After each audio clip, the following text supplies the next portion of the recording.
누구인지도 때가 되면 밝히겠습니다. 특히 정세균, 이낙연 전 총리의 한덕수 캠프 합류설을 기사화되도록 흘린 것이 대표적인 공작이었다고 주장했습니다. 또 미리 사직한 총리실 참모들이 캠프를 꾸린다면 공무원 때 선거를 준비한 게 명백한 만큼 직권 남용이라고도 경고했습니다. 한국 등이 대선 전에 관세 협상을 마무리 지으려 한다는 미국 재무장관의 발언을 두고도 한 총리가 관건 선거를 해왔다는 증거라고 비판했습니다. 국정을 자신의 출마 간보기 도구로 이용하고 국익마저 대권 띄우기에 이용해온 한덕수 대행이 이제 법까지 무시하는 지경에 이른 것입니다. 한 총리가 내일 오후 총리직에서 사퇴하고 이후 대선 출마를 선언할 예정인 것으로 알려진 가운데 한 총리가 이낙연 전 총리에게 먼저 만나자고 제안한 것으로 파악됐습니다. 출마 선언에 앞서 새 규약과 함께 단일화를 위한 사전 정지 작업에 나선 걸로 보입니다.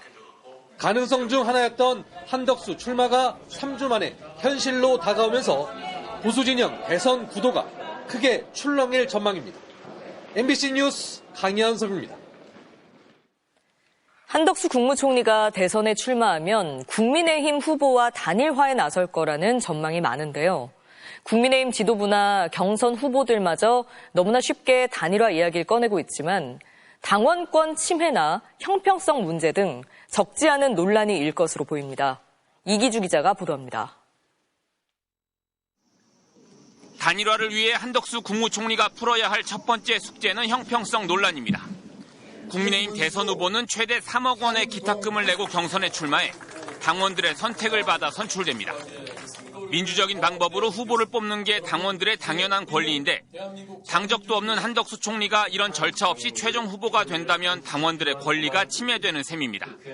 지지율이 높다는 것만으로 갑자기 원샷 경선으로 해서 우리 당 후보랑 1대1 한다 그러면 공정성 시비 문제가 당연히 나올 수 있죠. 촉박한 시간도 문제입니다. 선입당 후 단일화든 선 단일화 후 입당이든 한 총리가 국민의힘 선출 후보와 기호 2번을 놓고 단일화를 하려면 후보 등록 마감일인 5월 11일 이전에는 단일화를 성사시켜야 합니다. 내일 퇴임하고 모레 출마 선언을 하더라도 일주일 안에 단일화를 해야 한다는 얘기입니다. 만약 단일화가 안 되면 한 총리가 일단 무소속 후보로 등록한 뒤 추후 국민의힘 후보가 사퇴하는 방식을 거칠 수 있는데 이 경우 국민의힘 후보의 거센 반발이 예상됩니다. 선거 비용과 기호도 한 총리에겐 부담입니다. 한 총리가 무소속으로 나서면 법정 후원금 한도인 29억 원 이외의 비용은 모두 사재로 충당해야 합니다. 지난 대선에서 민주당과 국민의힘이 각각 400억 원 안팎의 선거 비용을 쓴 점을 감안하면 한 총리는 국민의힘의 재정적, 조직적 지원을 받아 기호 2번으로 대선을 치르는 것이 가장 현실적입니다. 그렇다 보니 입당부터 하라는 요구가 높아지고 있습니다. 우리 당 후보가 되어야만 우리 당이 당의 비용을 지불하면서 선거 차량도 만들고 선거 운동도 등록을 하고 무소속이나 다른 당이 되면 선거법상, 선거관계법상 그게 금지되어 있습니다. 다만 한 총리를 향한 당내 분위기는 막판 변수로 작용할 전망입니다. 국민의힘의 한 경선 캠프 관계자는 MBC에 지금은 단일화에 적극적이지 않은 분위기라며 이번 대선이 3파전으로 치러질 수도 있다고 말했습니다. 또 국민의힘 안에선 무소속으로 나선 한 총리가 비용과 조직, 지지율 등에서 고전을 면치 못하다 결국 사퇴하면서 자연스럽게 단일화될 거라는 기대도 나오고 있습니다. MBC 뉴스 이기주입니다.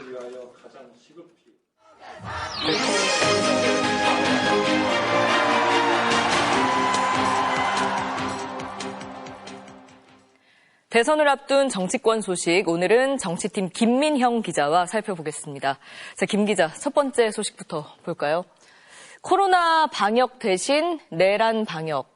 정은경 전 질병관리청장 얘기인 것 같은데 앞서 저희도 전해드렸지만 민주당 이재명 후보의 선대위에 합류를 했습니다. 네, 맞습니다. 2020년 문재인 정부 당시 코로나19 방역 최전선에 섰던 정은경 전 청장이 이재명 캠프에 합류했습니다. 우선 준비한 영상부터 함께 보시죠. 자, 덕분에 한번 합시다. 집에 오늘 가야지. 코로나19 위기 때 불확실성 때문에 어려움이 많았지만 국민 여러분들이 방역당국을 믿어주시고 위기를 극복해 올 수 있었습니다.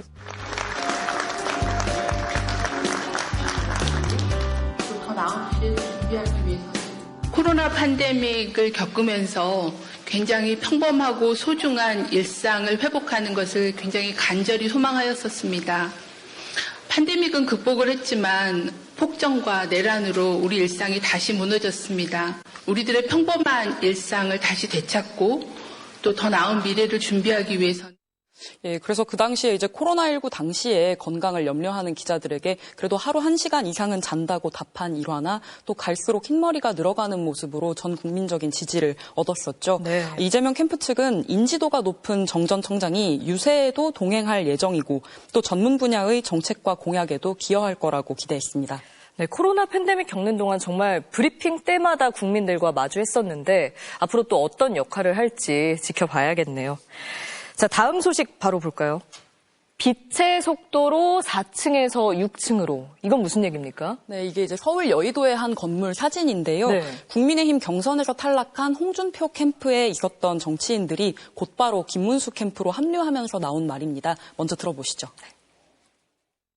김문수 후보께서 빅 단일화 빅텐트를 주창하시고 그것이 오늘 보수 후보의 유일한 승리의 방정식이라는 것은 제가 4층에 있다가 2층으로 올라와서 6층에서 함께 하게 됐습니다. 이제 이 선거 명당 건물에는 4층에 홍준표, 또 6층에 김문수, 9층에 한동훈 이렇게 세 캠프가 몰려서 입주해 있었는데요. 4층 홍준표 캠프에서 6층 김문수 캠프로 2개 층을 올라왔다는 얘기입니다. 네. 9층을 지키고 있는 한동훈 캠프는 추석날 가족끼리 편먹고 윷놀이를 해도 편을 위해서 최선을 다하는 법이다. 또 빛의 속도로 다른 캠프로 튀었다고 비꼬았습니다. 이제 탄핵 찬성 대 반대 구도가 유지되면서 탄핵 반대파가 김문수 캠프로 모인 건데요. 국민의힘은 경선 마지막까지 비상계엄과 또 탄핵에 대한 입장을 두고 정반대 입장이 맞붙게 됐습니다. 네, 마지막 소식 바로 이어서 보겠습니다.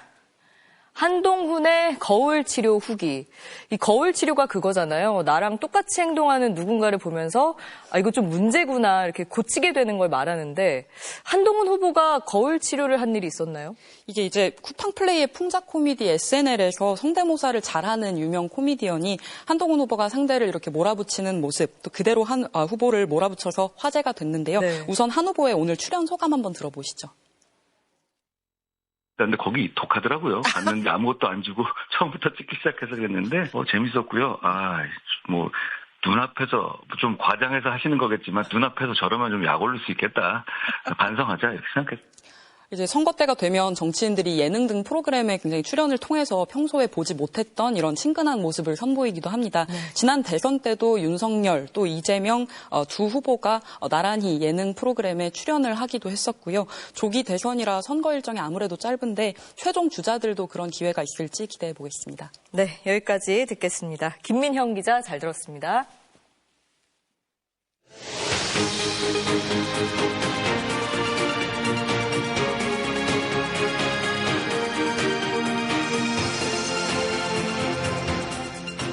내일 오후로 예정된 이재명 더불어민주당 대선 후보의 공직선거법 사건 상고심 선고가 TV로 생중계됩니다. 대선을 코앞에 두고 대법원이 이례적인 초고속 선고를 하고 생중계를 허용한 배경을 두고 여러 해석이 나오는 가운데 대법원은 원론적인 입장을 내놨습니다. 이혜리 기자입니다. 대법원이 이재명 민주당 대선 후보 공직선거법 위반 사건 상고심 선고에 TV 생중계를 허용했습니다. 대법원 전원합의체 선고가 TV 생중계되는 건 2019년 박근혜 전 대통령 등의 국정농단 사건, 이듬해 이 후보의 경기지사 시절 허위사실 공표 사건에 이어 세 번째입니다. 내일 오후 3시 대법관들이 법정에 들어서면서 선고 절차는 개시됩니다. 심리에 참여한 12명의 대법관 중 과반인 7명 이상의 의견으로 이 후보 운명은 결정됩니다. 조희대 대법원장이 사건의 쟁점인 요지를 읽고 결론인 주문은 마지막에 낭독합니다. 초고속 선고 배경을 놓고선 대법원은 원론적인 입장만 내놨습니다. 최근에 이제 공선법 사건에 처리된 사건을 보면은 그 이전에 비해서는 1심, 2심 모두 한 2배 정도 속도가 빠르게 처리가 거기에다가 이제 사안의 예를 들면 시급성이라든지 또 이제 성격이라든지 이런 것을 이제 토대로 해서 이제 하지만 정치적 부담을 최소화하기 위해 서둘렀을 거란 분석도 나옵니다.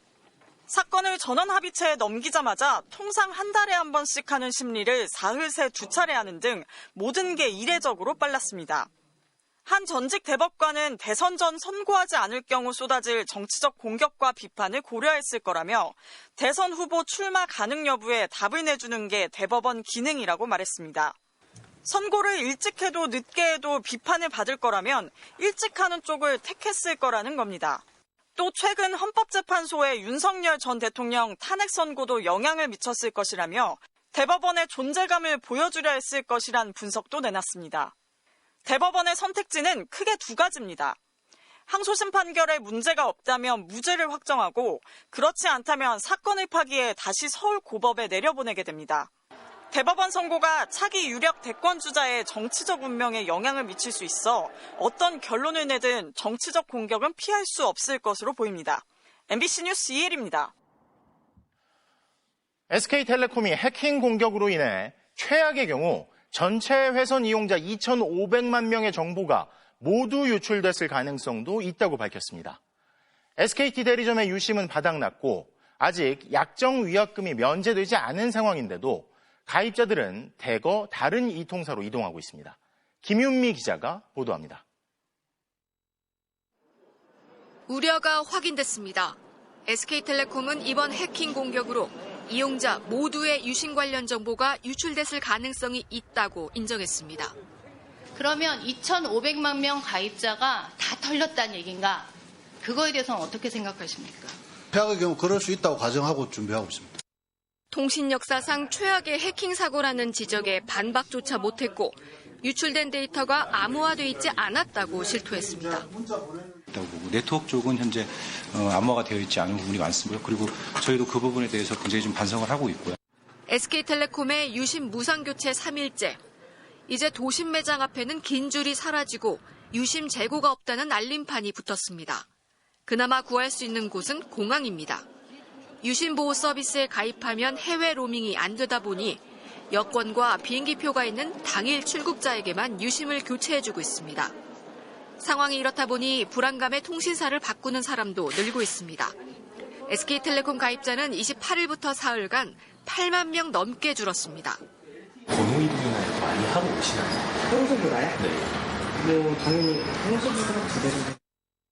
유심 변경해준다고 한 지 이제 3일이 지났는데도 아직도 유심이 왔다는 연락을 못 받아서. 통신사를 바꾸고 싶어도 약정 기간이 남아 위약금을 내야 하는 이용자들도 많습니다. 이 때문에 해킹당한 곳은 SK텔레콤인데 왜 소비자들이 위약금까지 내야 하느냐는 불만과 질타가 쏟아지고 있습니다. 가계부에서 법률 검토에서 문제가 없이 면제해도 된다 그러면 즉시 시행하겠어요? 저희 내부까지 같이 봐서 하겠습니다.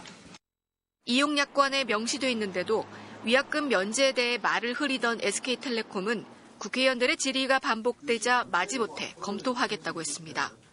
법률적인 검토를 해서 그게 문제가 없다라고 된다면 저희들이 위약금 폐지 쪽으로 그쪽으로 하겠습니다. 해킹 사태 이후 대책도 설명도 부족했던 SK텔레콤.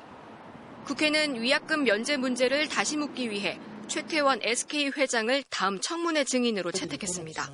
MBC 뉴스 김윤미입니다. 그런데 이번 사태에 앞서 해킹에 대한 경고가 이미 있었지만 SKT는 이를 몰랐다고 밝혔습니다. 중앙 서버까지 침투한 악성 코드가 언제 들어왔는지도 확인되지 않고 있다는 점도 문제인데요. 해킹 사태를 내사 중이던 경찰은 전담 수사팀을 가동해 본격적인 수사에 착수했습니다. 이혜선 기자의 보도입니다. SK텔레콤 유심 해킹에 사용된 걸로 확인된 건 BPF 도어 악성 코드입니다. 해킹 공격을 받은 정황이 있는 SK텔레콤 서버에서 이 악성 코드 4종이 발견됐습니다. BPF 도어는 시스템에 몰래 뒷문을 만들어 데이터를 빼돌리는 수법인데 특히 몰래 숨어 있다가 특정 신호에만 활동해 탐지하기가 어렵습니다. 백신 같은 그런 탐지 프로그램이 돌면 작동을 안 하고 멈춘다는 얘기예요. 가만히 있어야지 움직이면 걸리니까. 그리고 정보를 밖으로 빼나가는 기능이 있는 거고. BPF 도어는 중국 기반 해킹 그룹이 많이 사용해온 걸로 알려져 있습니다. 다만 최근 이런 악성 파일 개발에 사용되는 소스 프로그램을 인터넷에 오픈소스로 공개하면서 공격 배우가 누구인지를 단정할 수가 없습니다. 유심 정보가 있는 핵심 서버까지 침투하기는 쉽지 않은 만큼 악성 코드가 오래전에 침투했을 가능성도 제기되지만 아직 악성 코드 침투 시점조차 확인되지 않고 있습니다. 해외의 한 보안업체는 이미 지난해 7월과 12월에 한국 통신업계를 대상으로 BPF 도어 악성 코드가 사용됐다고 밝혔지만 SK텔레콤 측은 이 같은 사실을 인지하고 있지 못했습니다. 보안회사에서 작년 7월하고 12월에 한국 통신회사들 이거 대상이 될 거라고 경고한 거 알고 계셨습니까? 그전에는 몰랐고 이번 사태 통해서 그 경고했는데 왜 몰랐어요? 제가 보고받지 못했습니다. 죄송합니다. SK텔레콤 해킹 사건을 내사 중이던 경찰은 22명 규모의 전담 수사팀을 확대 편성해 본격적인 수사에 착수했습니다. 해킹의 내부 조력자가 있을 수도 있다는 의혹까지 모든 가능성을 열어두고 수사할 방침입니다. 전문가들은 내부 조력자 가능성은 크지 않지만 다양한 경로로 악성 코드가 중앙 서버에 심겼을 수 있다고 설명합니다. 자기가 당한지도 모르고 자기가 악성 코드를 갖고 있는 거예요. SK 시스템 홈 HSS 거기에다가 접속했다가 감염시켜버릴 수도 있는 거고. 경찰은 SK텔레콤 직원을 상대로 참고인 조사를 마쳤으며 현장 점검을 통해 관련 디지털 증거를 확보해 분석한 뒤 국내외 공조 체계를 가동해 해킹의 경위와 배후를 수사할 방침입니다. MBC 뉴스 이혜선입니다. 그런데 초유의 해킹 사태에 대해 정부 산하 정보보호주관기관인 한국인터넷진흥원이 늑장 대응을 하고 사태의 무마에 치중했다는 의혹이 제기됐습니다. 윤석열 정부에서 파격 발탁한 검찰 출신 기관장을 두고서도 비판이 나오는데요. 이용주 기자가 보도합니다. SK텔레콤이 악성 코드를 처음 발견한 건 지난 18일 밤 11시 20분. 해킹 등 침해 사고가 발생하면 24시간 안에 신고해야 하지만 한국인터넷진흥원에는 거의 이틀 뒤 피해 사실을 알렸습니다. 그러나 진흥원은 이를 질책하기는커녕 신고 1시간 전에 SK텔레콤이 상황을 인지한 것처럼 발표했습니다. 오늘 국회 과방위 전체회의에서는 진흥원이 사태 수습보다는 무마에 힘을 실은 게 아니냐는 의혹이 제기됐습니다. 스키사가 SKT의 법 위반 사실을 은폐하려 했다, 이러한 의혹도 지금 불거지고 있습니다. 고객 피해가 커지는 와중에 신고 접수 만 하루가 지나서야 SK텔레콤의 자료 보존을 요청하는 등 늑장 대응에도 질타가 쏟아졌습니다. 오늘로 8일이 경과했어요. 그런데 피해 규모, 대상 이런 것들이 지금 전혀 안 나오고 있는데 언제 전모가 밝혀집니까? 그거는 최선을 다해서 열심히 하겠습니다. 오류 발생 시 내부 대응 지침을 제출하라는 요구엔 엉뚱한 자료를 내기도 했습니다. 오류 판단에 대한 기준이 명시되어 있지 않았습니다. 없었던 거예요. 2,300만이 불안해하고 그 가족이 불안해하는 건데 그렇게 대충 답변하시면 어떡합니까? 초유의 해킹 사태에도 과기부 산하 정보보호 주관기관인 인터넷진흥원의 부실 대응 정황이 속속 드러나면서 이상중 원장의 자질 논란도 다시 불거졌습니다. 지난해 1월 취임한 이 원장은 검찰 수사관 출신입니다. 윤석열 전 대통령과는 서울중앙지검, 대검찰청 등에서 함께 근무한 기간이 겹칩니다. 검찰 재직 시절 막바지까지 5급 수사관에 불과했던 이 원장이 단숨에 차관급 기관장으로 파격 발탁됐을 때부터 뒷말이 무성했습니다. 윤석열 정권의 보훈 인사로, 측근 인사로, 낙하산 인사로 내려왔는데 이렇게 엄중한 국가적 재앙이 발생했잖아요. 결국 인사 실패가, 정치적 인사가 어떻게 국민 피해로 직결되는지 지금 국민이 보고 있는 겁니다. 인터넷진흥원장은 임기 3년이며 이상중 원장은 오는 2027년 1월까지 재임할 예정입니다. MBC 뉴스 이용주입니다. 서울 미아동의 마트에서 흉기 난동 사건이 벌어진 지 일주일 만에 경기도 하남시의 한 마트에서 또 흉기 난동 사건이 발생했습니다.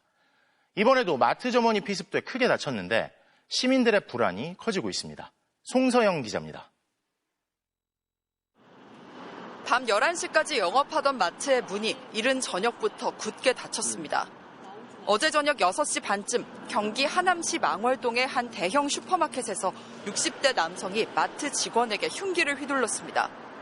피가 나니까 여기서 저쪽으로 대고 소리치면서 불렀었어요. 와달라고 막 흉기에 목을 다친 50대 여성 직원은 병원으로 옮겨져 봉합수술을 받았는데 생명에는 지장이 없는 상태로 알려졌습니다. 남성은 이곳 마트 앞에서 술을 마시다가 직원이 제지에 나서자 범행한 것으로 전해졌습니다. 1차 제지를 했는데 알겠다라고 말씀을 하셨고 가겠다라는데 또 안 가셔서 2차 제지를 했더니 알았다라고 또 하셨어요. 그게 그런 일이 남성은 당시 술에 취한 상태로 직원과 실랑이를 벌이다 가방에 있던 흉기를 꺼내 휘두른 것으로 알려졌습니다. 현행범으로 체포된 남성은 경찰 조사에서 범행을 인정하면서도 왜 그랬는지에 대해서는 기억이 나지 않는다고 말한 걸로 파악됐습니다. 흉기를 갖고 있던 것도 과일을 깎아먹기 위해서였다고 했습니다. 지난주 서울 강북구 미아동의 한 마트에서 32살 김성진이 흉기를 휘둘러 여성 한 명을 살해한 데 이어 일주일 만에 비슷한 일이 벌어진 겁니다. 불안하고 걱정되죠. 어째 걱정이 안 되겠어. 그래서 딸한테 내가 애들 저 나가지 말라고 하라고 그랬는데. 더구나 어제 흉기 난동이 발생한 마트는 지구대 바로 맞은편에 있습니다. 파출소 앞이 제일 안전하지. 여기가 어떻게 보면은 대로변이고 확트인 곳이고 이거 장소의 문제가 아닌 거죠. 경찰은 오늘 남성의 구속영장을 신청하고 자세한 범행 경위를 조사하고 있습니다. MBC 뉴스 송서영입니다.